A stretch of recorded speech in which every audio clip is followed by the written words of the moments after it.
My name is Claudia. Thank you very much for having me here today.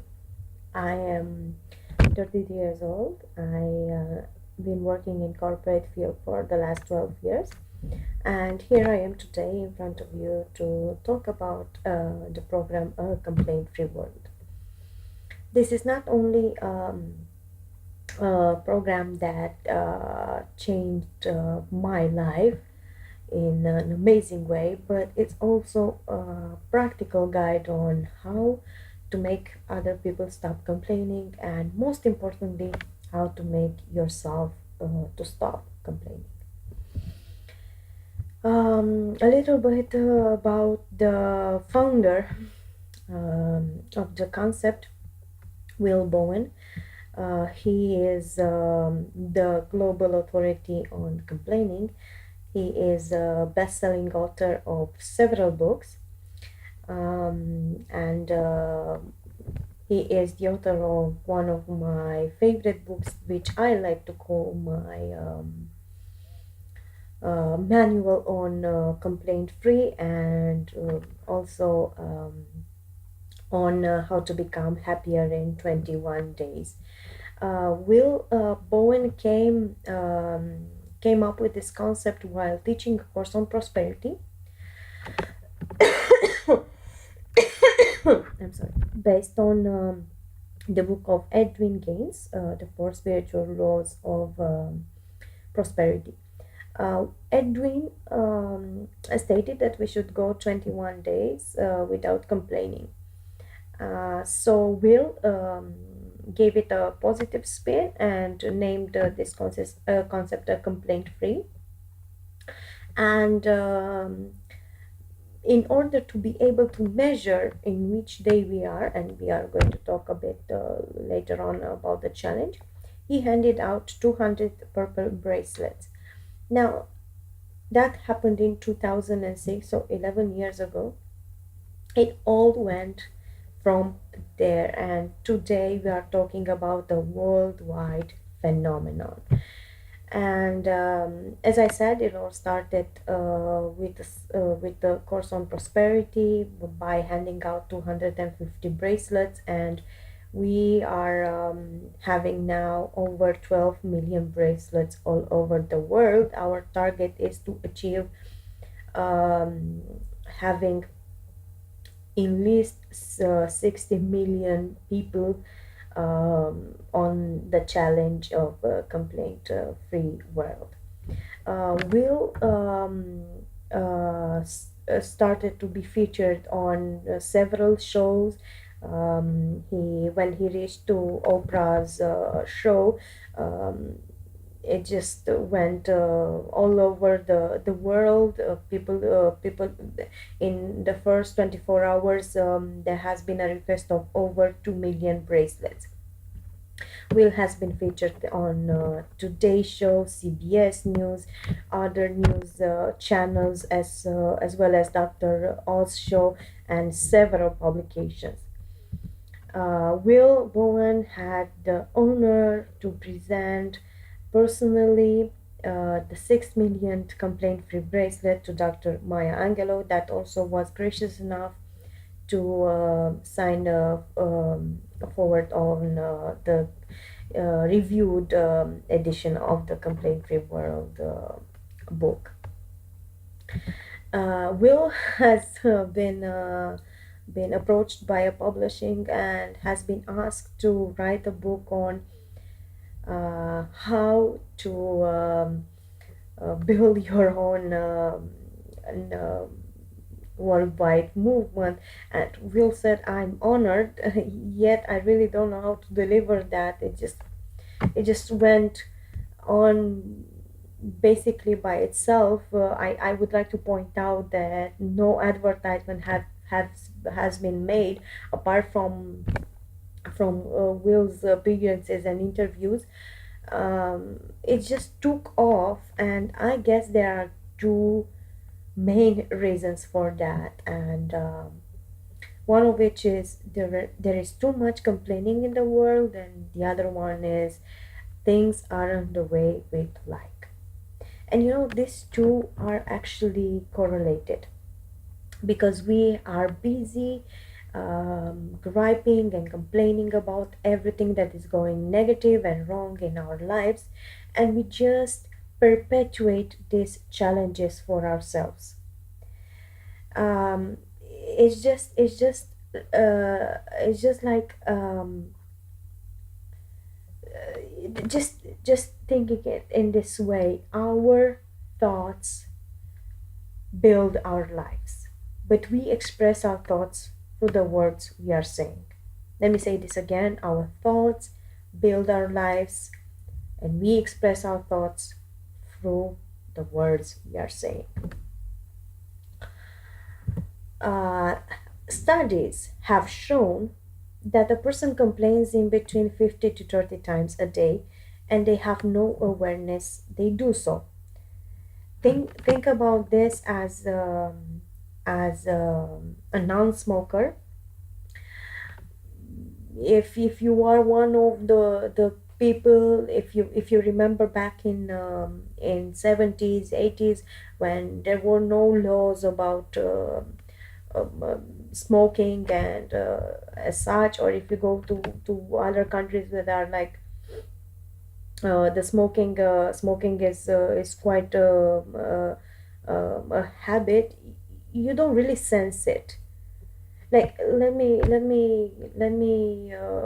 point it to you this way: my whole family smokes, so I really never quite figured out how bad it actually smells in my house until I moved abroad, and I stood a couple of months abroad, and when I came back home and I entered in the house, I really felt it. So it's exactly like with complaining. We don't really know it. We got used to it so much. It's all over the place that we don't really notice it.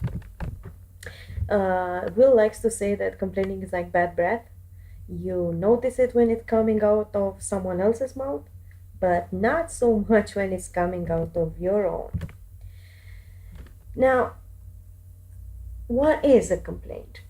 Well, a complaint is to express grief, pain, or discontent. So, to express means it's spoken. First of all, it must be spoken. I would say also a complaint is an energetic statement that focuses on the problem at hand rather than the solution thought. I would like to point out we are rather confused on what a complaint is. So let me share a story with you. A few days ago, I was at home and my husband called me and asked me if I could go to the bank to deposit some amount of money in his account for a payment. So I did so, and I was on my way home. I almost reached home when I received a call from my husband. And he told me he tried to make the payment, but due to a miscalculation, he needed more money, so he asked me to go back to the bank and deposit some more money, which I did. Now, I during giving my trainings, I often found people telling me, when I asked whether they think that this is a complaint or not, I often got mixed answers. Um, but actually, no, this was a statement of fact, um, because a complaint is rather a statement where we place some energy into it. Depends on what emotion we place into it. So I really want to point out that it is not complaining to speak directly and only to the person who can resolve the issue. Better yet said, we should have what is called healthy communication skills. It's not complaining when you go and speak to the person that can solve your issue, rather than what we usually do is, if we have a problem with our spouse, we go to work and complain about our spouse, or if we have a problem at work, we come at home and we complain about it, and nothing really gets solved. As Eckhart Tolle said it very nicely in his book, complaining is not to be confused with informing someone of a mistake or deficiency so that it can be put right. And to refrain from complaining doesn't necessarily mean putting up with bad quality or behavior. There is no ego in telling the waiter your soup is cold and needs to be heated up if you stick to the facts, which are always neutral. How dare you serve me cold soup? Well, that's complaining. And I don't know if you know this, but rather all the complaining that we do have this tendency and this tone to it. How dare you do this to me, because I'm the center of the universe after all, don't you know? And we all are our center of our own universes. So complaining is a competitive sport. Why am I saying that? Well, I don't know if you know this, and this happens everywhere, in families, in organizations, um, in most of the environments we are in. Someone is coming and pointing out a problem, and then someone else is coming and pointing out a bigger problem related to the same problem, and someone else is coming and telling about the related problem even bigger than the first one. Suppose we come and say, this morning I woke out of bed and I hit my leg, and I think I broke my toe. Someone will come, yeah, yesterday I was walking down the street, and I uh, I fell into a hole, and I sprained my leg. Someone will come, oh yeah, 2 years ago, there was this cold winter, and all this ice was everywhere, and I just fell and broke my leg, and I stood in cast for 3 weeks, and so on and so on and so on. I mean, if someone will come and start from the the cast, for 3 weeks, and end up to the broken toe, everybody would look at that person and be like, "What's wrong with you?" I mean, don't you know that we have to increase in gravidity? It's a competitive sport. It also keeps you focused on the problem. We often have meetings in our organizations, and we, of course, organize them uh, in order to solve a problem. I mean, it's obvious that we would not have the meetings if we wouldn't have a problem to solve. Yet, what we tend to do is to speak a lot about the problem and not so much of the solution. Uh, I would propose to for you to make an exercise, and next time you have a meeting, start with the ending in mind. Try to speak about how it will be when this problem is already solved. Why? Because this is focusing the mind on the positive rather than the negative, so it will make a shift in your attitude, and the solution will come much easier. It damages health.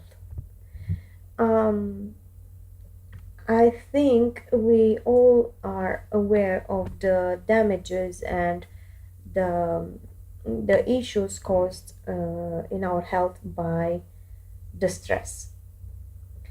And stress is nothing else but worrying.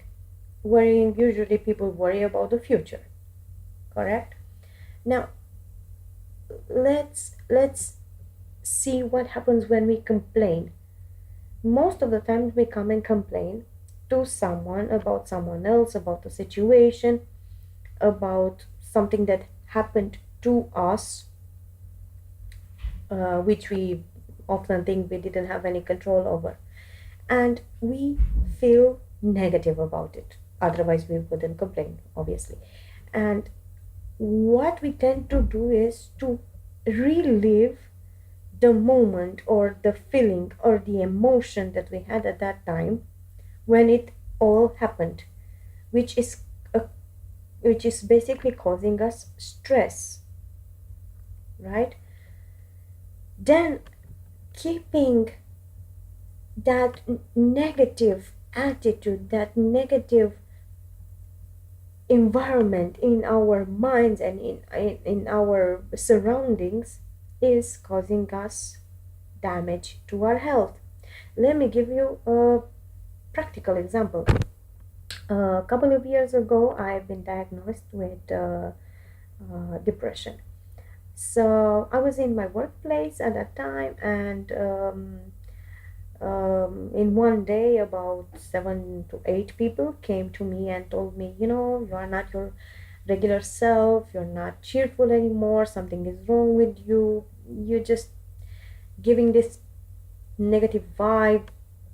I don't know, something is off. So I couldn't really put my finger on it. I really felt very tired at that time. I was under a lot of pressure and stress due to some personal issues, and I did had some problems sleeping and concentrating, but really didn't think it's so serious.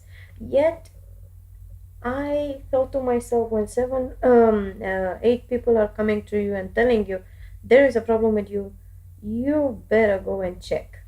So I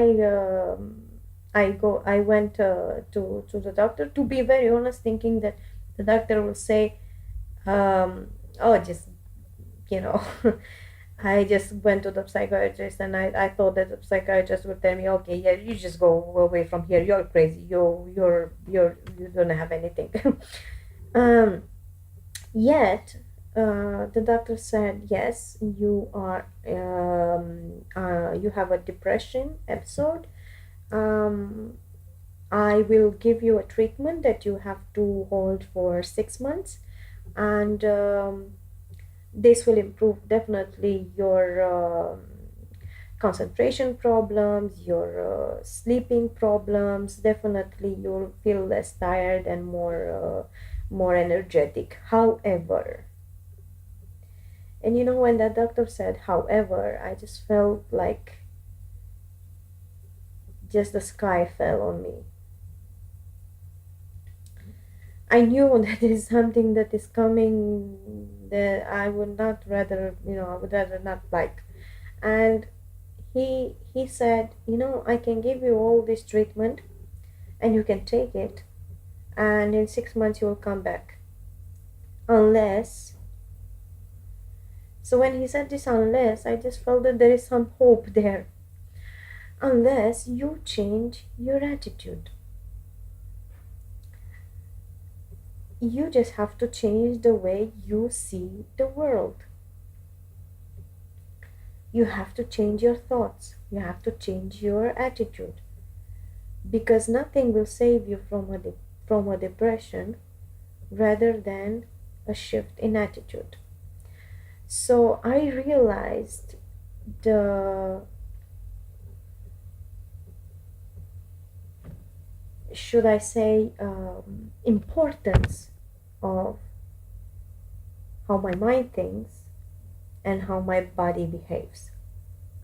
Another example to illustrate this is when Will Bowen was asked to visit a lady in the hospital. The lady suffered from a mild stroke, and as Will often does before going to see someone, he went and had a talk with the doctor. The doctor said she will be fine. In a couple of days, she will be coming home. It was just a mild stroke. When he opened the door and entered in the room, um, the lady saw him and said, "Oh, thank God you're here." Will said, "Hi, um, I came to see you. I'm Will. How are you?" She responded with a soft voice, "I'm dying." Will at that point thought that it's just that maybe the doctor didn't come, didn't have the time to come to give her the good news. So uh, he thought to himself, "Wow, great! I have the possibility to give her the great news." So he said, "No, no, no, no. Of course not. You are going to be okay. It's just a mild stroke. In a couple of days, you are going to be home playing with your cat Tommy. Just relax." She said, "No, I'm dying.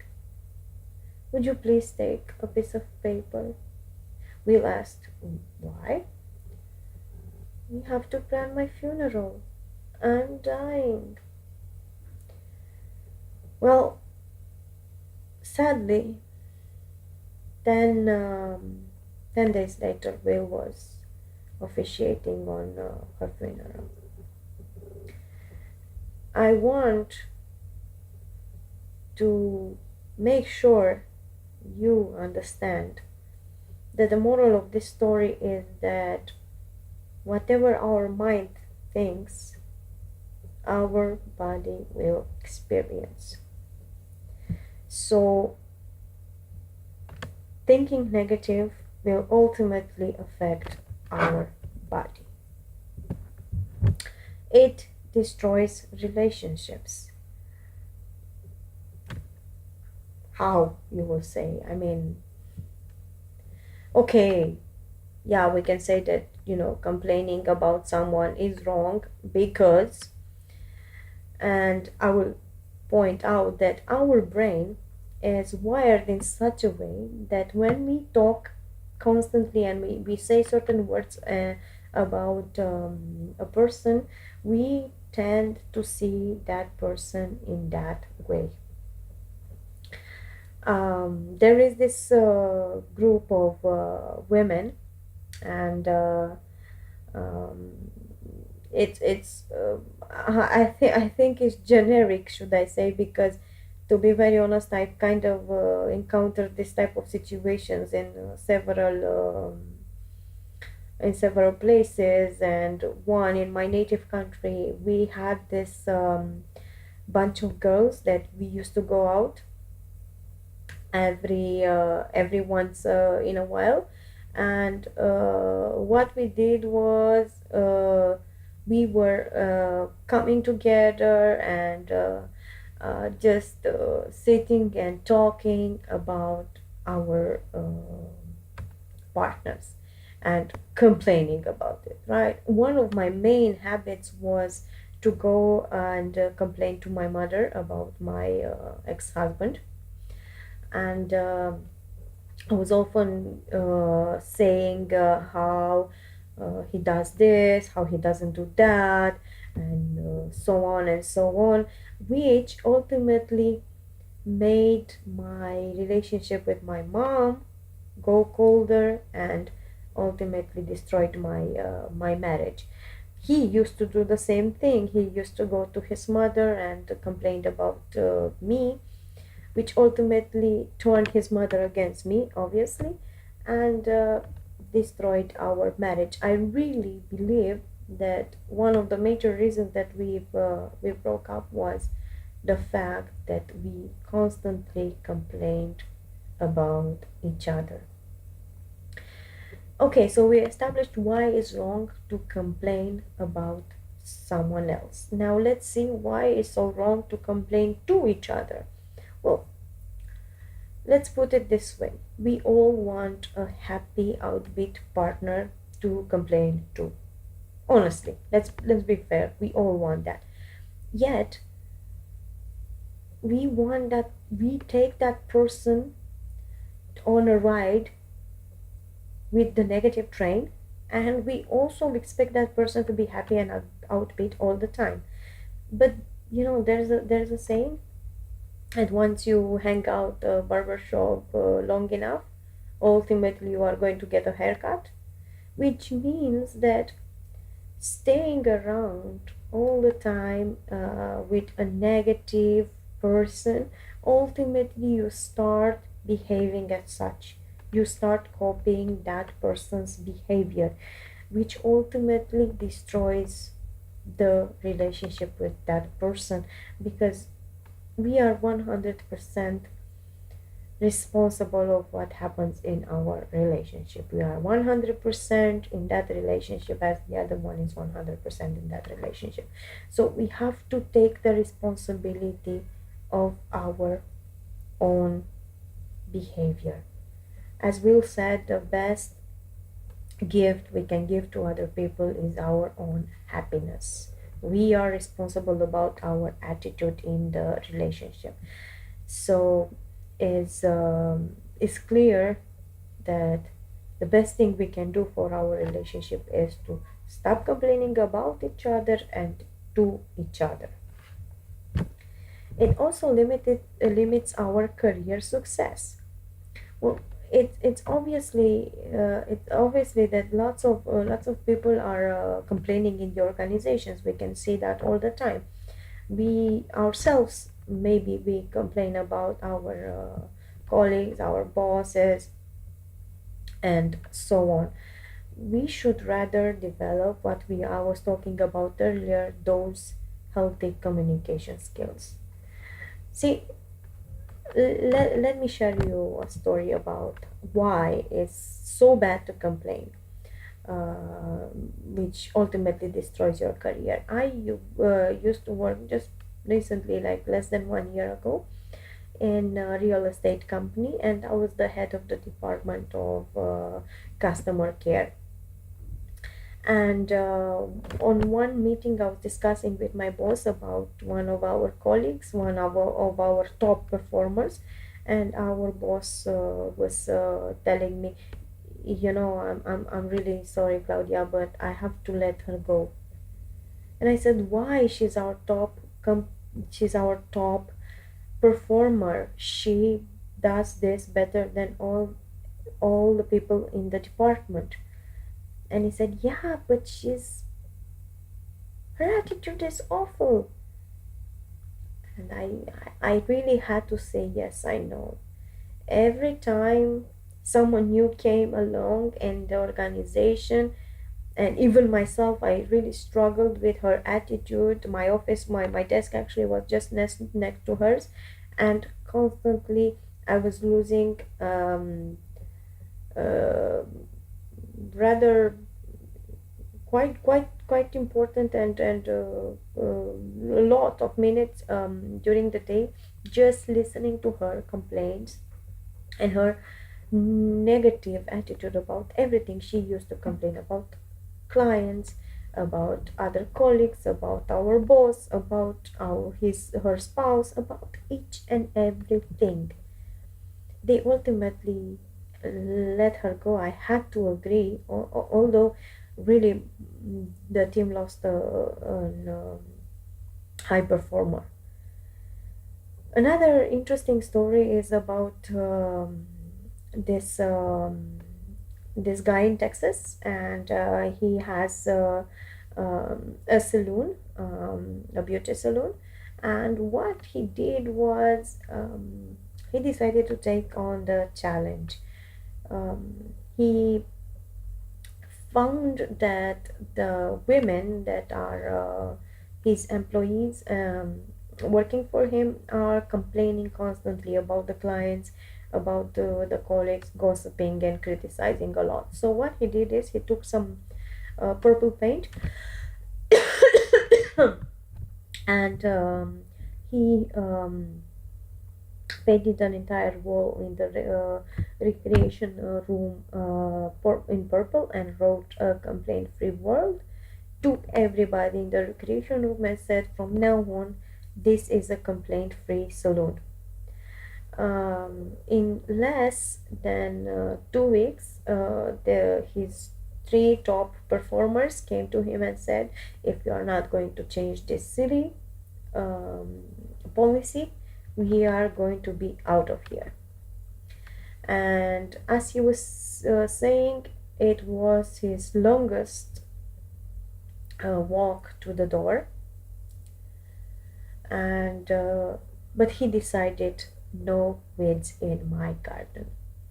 He let those three persons go, and now he is traveling around the world, and from one single saloon is having a revenue of over, I guess, $2 million a year. And every time someone new is coming, he is taking them to the recreation room, showing them the wall, giving them the book, the bracelets, and everybody's taking the complaint free challenge. And he actually said whoever is going around 21 days without complaining, which we will talk a bit about later about that, will receive a 1 week salary. I really think this is awesome. Uh, let's talk about a bit about the costs of the complaining in an organization. According to the statistics, around 78% of the employees waste around 4.5 hours every week listening to co-workers complaining, which costing companies millions every year. Also, 75% of the employees say that they would refuse a better job with a better salary if it meant to work with someone that is complaining constantly. 1 out of 10 people quit their jobs because of complaining coworkers, and I swear I am one of the people that I was like thinking to myself, I would rather go from this company than to be one more day with these people. Um, so it's rather obvious to say that actually this is what happened. I left that company, and one of the major reasons I quit was that. Now let's see. We established why complaining is bad, but let's see, why do people complain? um, it has been discovered that actually we all complained due to 5 reasons. There are basically 5 big reasons for which we complain, and we'll in order to help us identify and remember easy why we complain, these 5 reasons, we came with an acronym, which is G R I P E. Obviously, I really love this acronym. Uh, well, G stands for get attention. Um, I could really say, and after today, I guess all of you will in least identify, will be able to identify the reasons you complain, but this is definitely mine. One of my reasons to complain, to get attention. Ever since I was a kid, I really um, felt the need of being in the center of attention. I guess that's why maybe I'm also doing this today. So I really loved to speak, whatever. So when I was a child, I really was loving to speak, and maybe to the maybe because we were on this environment, we live in this environment at home, all of us, we kind of tend to connect in this way. This is our way of connecting. When something is wrong, everybody is going to pile up around you and trying to somehow to make it work. You are going to get much more empathy. Unfortunately, the price is unhappiness. So one of the major reasons that people complain is to get attention, basically get empathy from other people. So what can you say about this is like basically people have the need of saying please notice me. I think really we should just have it maybe tattooed on our foreheads or something. What can you do when someone comes to you and complains about forget to get attention? Well, they are going to talk constantly about what is going wrong with whatever they are complaining about. So what you can do to stop them is to ask them this simple question: what is going well with? Suppose they are complaining about their husband. You can just ask them, okay, so what is going well with you guys? What is good in your relationship? What is he doing good for you?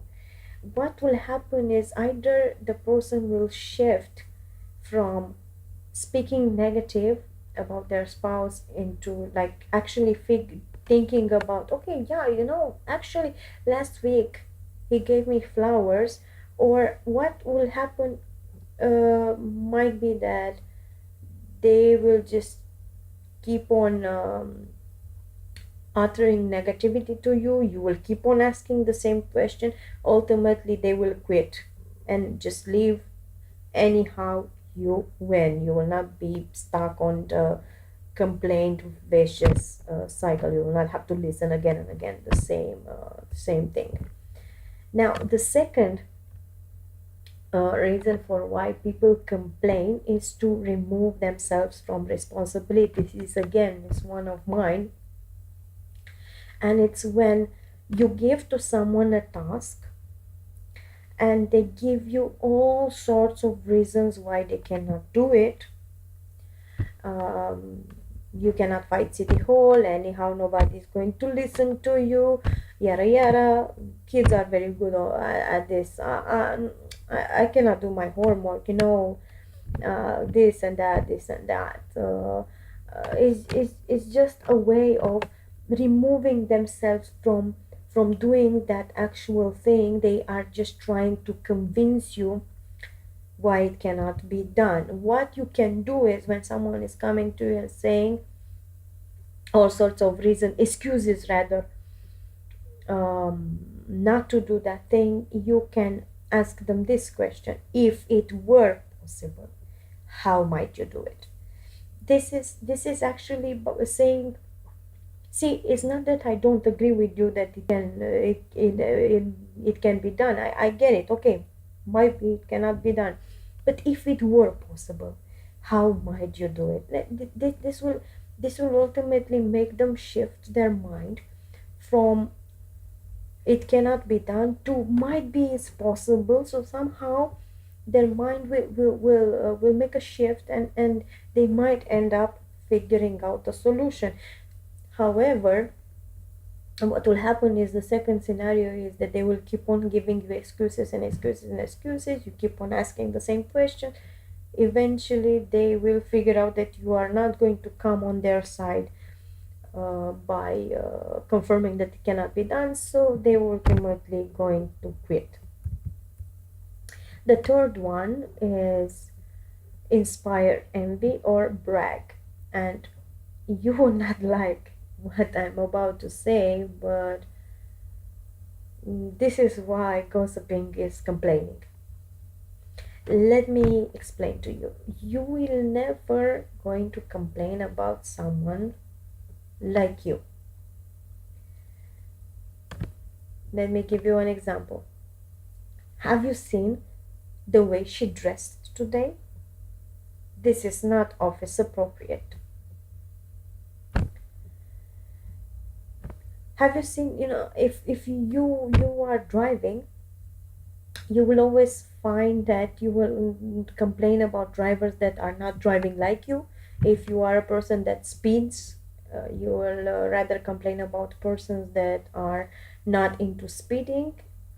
So ultimately what we are trying to do when we are complaining to inspire envy is to show ourselves as superior, show somehow that we are different than the other person, superior. in a way. I don't know if you are familiar with the movie Hitch with Will Smith. There is this scene in this movie where Hitch, that was a counselor, like sort of a trainer in matters of relationships, takes this guy that was in love with this wonderful rich girl, and these two go to a party, and she meets several of her friends there. So she's asking, how about that restaurant, new restaurant in Manhattan? And they say, disgusting, disgusting, like in a way to point out that even this new awesome restaurant in Manhattan is disgusting compared to their uh, taste and their um, vision, right? I'm so superior that even this new restaurant in Manhattan is disgusting for me. So what can you do when someone is coming to you and complaining about someone, um, let's say in the office? Well, compliment the opposite. This is sounding strange, but just stay with me on this one. It They are fishing for a compliment. They just basically come and tell you, see, I'm superior, not like that other person. They are just fishing for a compliment. You might as well just give it to them and not sit there waiting and just hearing their complaints. So just compliment the opposite. You know what I love about you? You always dress appropriate for the office. The other reason that the people complain is for power. You will see this everywhere in families, in organizations, and politics even. Me and my I have a younger sister, 7 years younger than me, and I remember during our childhood we often went to my mom and complained. See what she did? She stole my makeup. She took my clothes. Why she took this? Why is she going there? Why am I not allowed? This, that. My mom used to say always, um, it's not my business. I don't know. You guys work it out. And it seemed to me like an awesome thing to do because it really had us developing our relationship. I really had to just talk with my sister and just, we had to get along somehow, anyhow. What you can do when someone is coming to you to get in the middle of this thing. Well, don't get involved. If someone is coming to complain to you about someone else, what they are trying to do is to get you on their side when it will be coming for a confrontation in between each other. So what you can do is just don't get involved. When two monkeys are fighting in the jungle, just stay out of the jungle. So it's really simple. You should be neutral. Just use this phrase. It sounds like the two of you have a lot to talk about. Really, just basically what my mom used to say. Now, the last reason that the people complain is to excuse poor performance. This is actually more like remove responsibility, but it's after they already performed the task poorly, and now they're trying to come up with all these excuses that why went so wrong. So what you can do, rather to make them stop complaining about that and make them stop excusing themselves, is ask this question: how do you plan to improve next time? See, there is no reason to judge anybody. Everybody makes mistakes. Everybody has low points. Yet It's also not productive to go ahead and agree with them that it couldn't have been done better. So just make them shift their mind from negative to positive through this phrase: how do you plan to improve next time? This will make them come up with a solution on their issue. Now let's talk a bit about the complaint free challenge that I was talking to you I was telling to you about earlier. So as I said, um the the um concept came about uh, um, through the book of Edwin Gaines, The Four Spiritual Laws of Prosperity. She said we should go 21 days without complaining.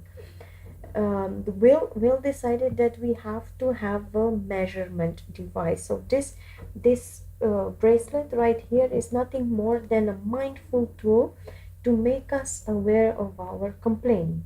So the challenge is working in this way: we are taking the bracelets, we are putting the bracelet on one wrist, and we start day one.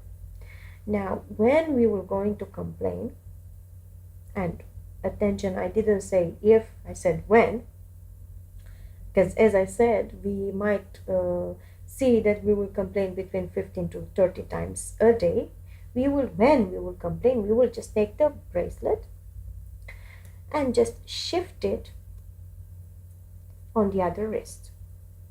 Now someone asked at some point, okay, so I'm in day one, I complained, I switched the bracelet, now I have the whole day free. No, the idea is to be mindful of how much complaining you utter within a day. So every single time you complain, you take the bracelet and you switch it on the other wrist. And you do that till you end up having 21 consecutive days without complaining. So usually is statistically saying is taking between 4 to 8 months to get to 21 days without complaining. Now I'll give you my own example. My complaining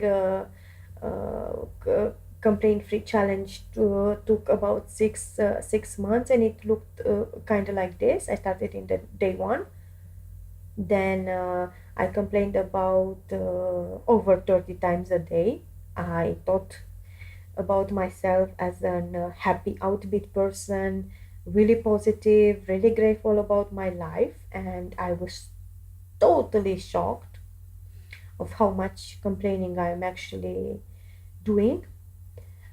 So it started with day one, and it went day one, day one, day one, day one, day one, day one, day one, day one, day one, day one. At some point, day two, day one, day one, day one.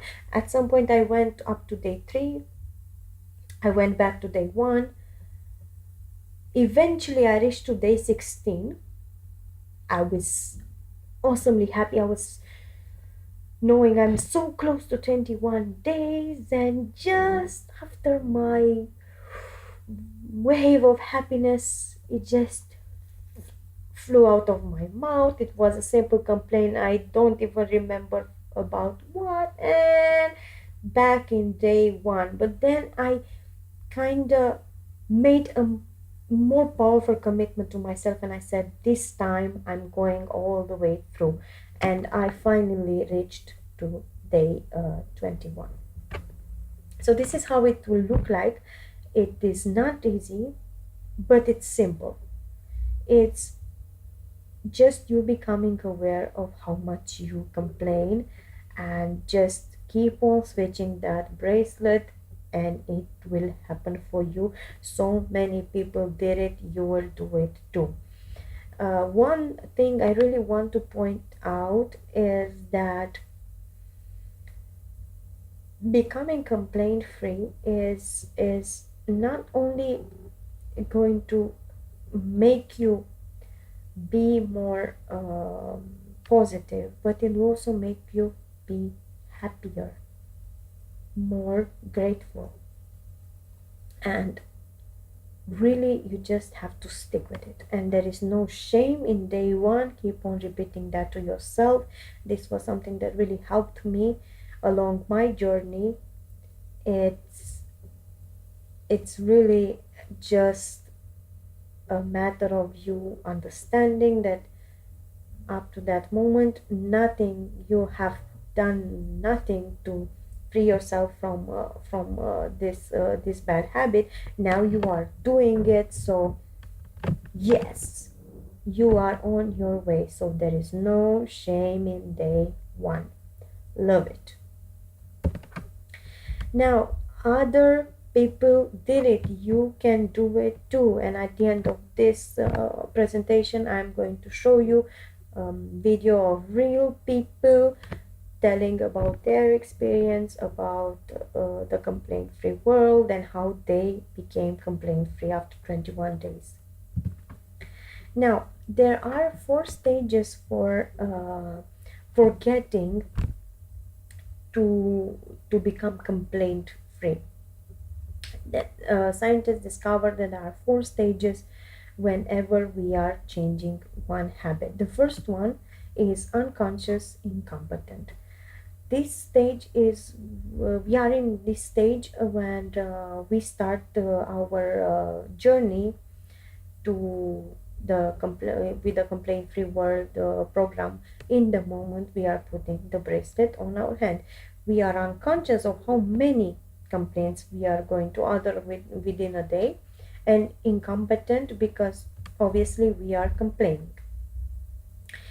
While traveling through this stage, we are going to come across the next stage, which is conscious incompetent, which is, I should say, the one of the most difficult stages in the challenge. Many people give up in this moment, because conscious means that we are now aware. By changing the bracelet from one wrist to the other, we basically realize on how many complaints we do within a day. And incompetent because we are still doing it. Nothing really changes in this stage. We are just much more aware of our own complaining.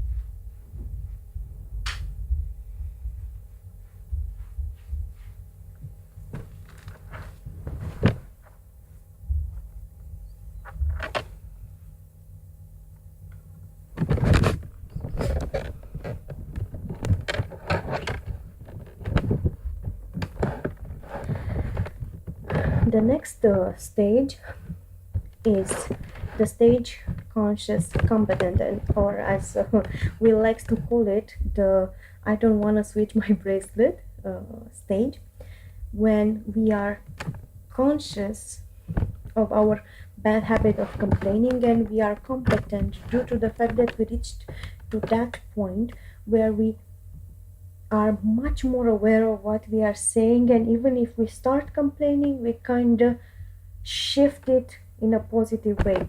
As an example, it's hot in here today, but not so hot like every other day.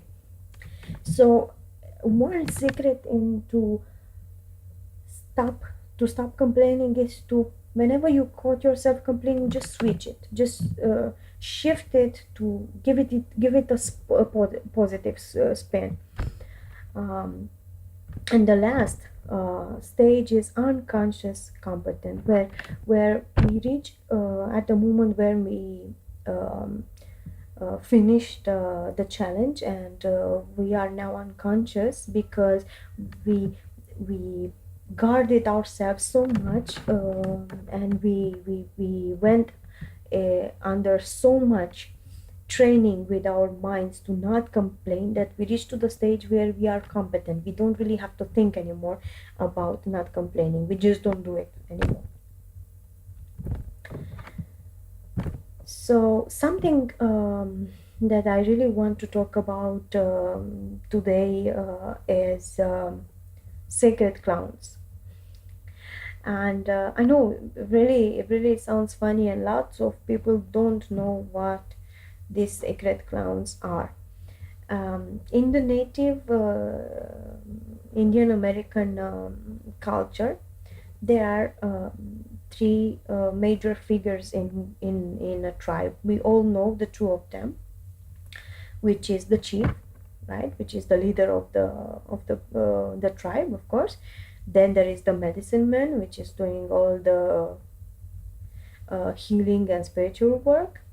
But lots of people actually ignore the fact, and they are not aware of the fact that there is a third personality in this tribe, which is the sacred clown. Now, the sacred clown's job is to irritate the people within the tribe.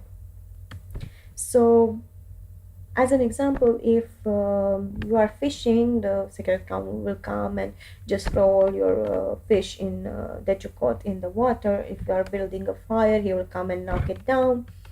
And you are not going to go around saying, why white feather came and just knocked my fire all of the sudden. You are just going to go and say, I got the visit of a sacred clown. So what the tribe is doing at the end of a day is, and this I really want to point out that this is something that still goes on in tribes even today. They sit around the fire in the evening and talk about how they what they learned about themselves through the visits and efforts of the sacred clown. So rather, they don't go around saying, you will not believe what this and that happened to me, what this guy did to me. And it's really awesome. This idea is really awesome. Imagine if you would have every day someone to just eat it. Wait, we all have someone every day to irritate us and get on our last nerve and just make us, right? We all have. And we should rather learn what it is about us that makes us so upsettable within that situation, rather than just criticize and think about that other person as being better jerks. So what if we shift our thinking into, instead of imagining seeing people as jerks, rather we could see them rather as sacred clowns. And God is amazing. God gave us um, um, the possibility of having different sacred clowns in our lives, and some of them are with us for quite a while. And it's rather more indicated to learn the lesson from the sacred clown. Otherwise, we will just have another one and another one in different costumes. One of the major sacred clowns we have is usually our life partner, right? Because ultimately, when you spend that much amount of time with someone, it's it's really inevitable for that person to step on your last nerve. And the amazing thing is, we are all the sacred clowns of someone else, uh, possibly several people's sacred clowns, right? And also, God was so amazing in inspiration that he gave us a take home version of our sacred clowns, and which is our ego actually. And I really heard the wonderful definition about the ego, which is edge guard out. And you know, the job of the ego is just basically to be there and just commentate on everything that is going on, and usually the ego is asking three basic questions. What's wrong? Who can I blame? And what can I get? Now, what if we switch those questions with different questions? And we can ask ourselves, what's right? Who can I thank? And what can I give? And by doing that, we will basically shift our own mind, and we will make other people see us in a different way, and we will have an ultimately a different life. Because it's rather when we whatever I really believe that what we give, what we put out there, is coming back to us. So as much as you give, that's what you actually receive back. Take that in and think about it. So let's do an exercise, and think about uh, who is your sacred clown, and think maybe what is the lesson that this sacred clown can teach you, why you received this sacred clown. I want to talk a bit about the opposite of complaining, which is gratitude. It's rather clear that you cannot complain and be grateful in the same time. So I would really suggest that in helping you get to 21 days without complaining is to check up on an exercise on a daily basis. Just get 5 minutes and write down somewhere whatever made you grateful in that day. In least 5 reasons. Just come up with at least 5 reasons for which you are grateful within that day.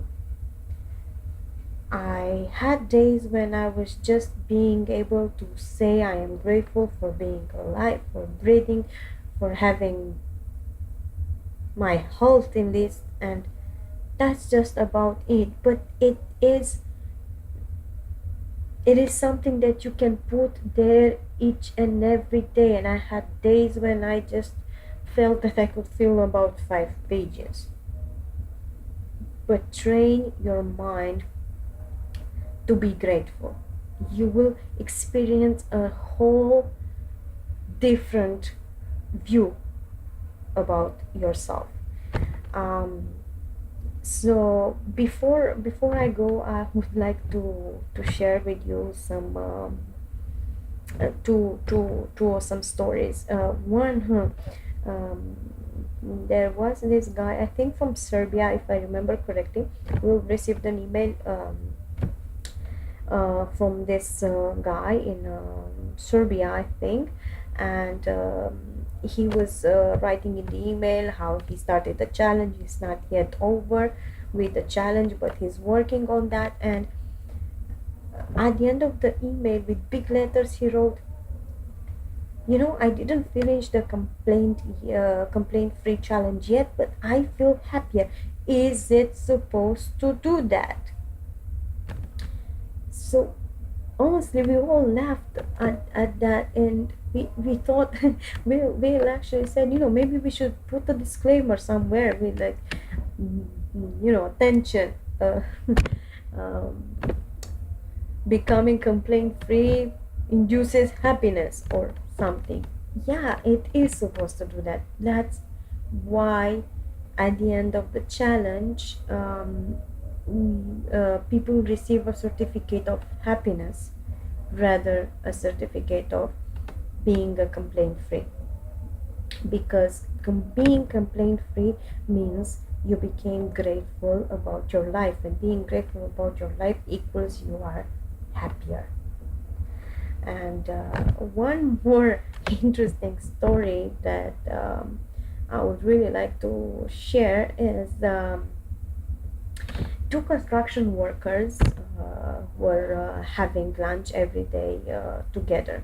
So one was just opening his lunchbox and took out the meatloaf sandwich and said, I hate meatloaf sandwiches. Day in and day out, meatloaf sandwich, meatloaf sandwich, meatloaf sandwich. I hate it, I hate it. The very next day, same scene, same two people. He opened his lunchbox, take out this meatloaf sandwich, says, this is it, I had it.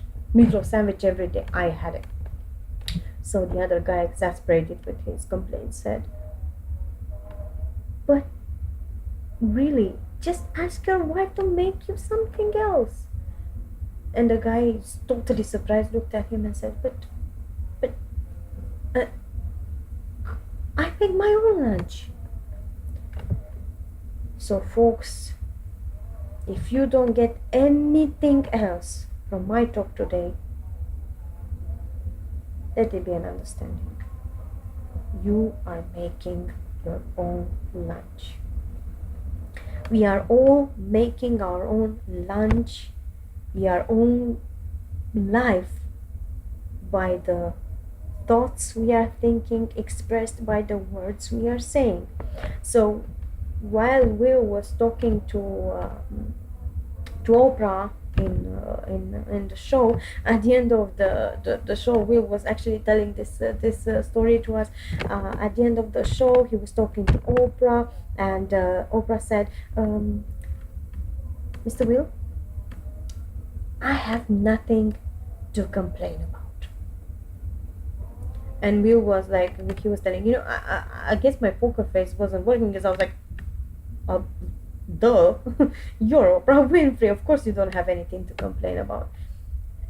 Oprah, but he's like, probably saw his face, and she was like, no, no, no, it's not that I have everything I have, therefore I don't complain.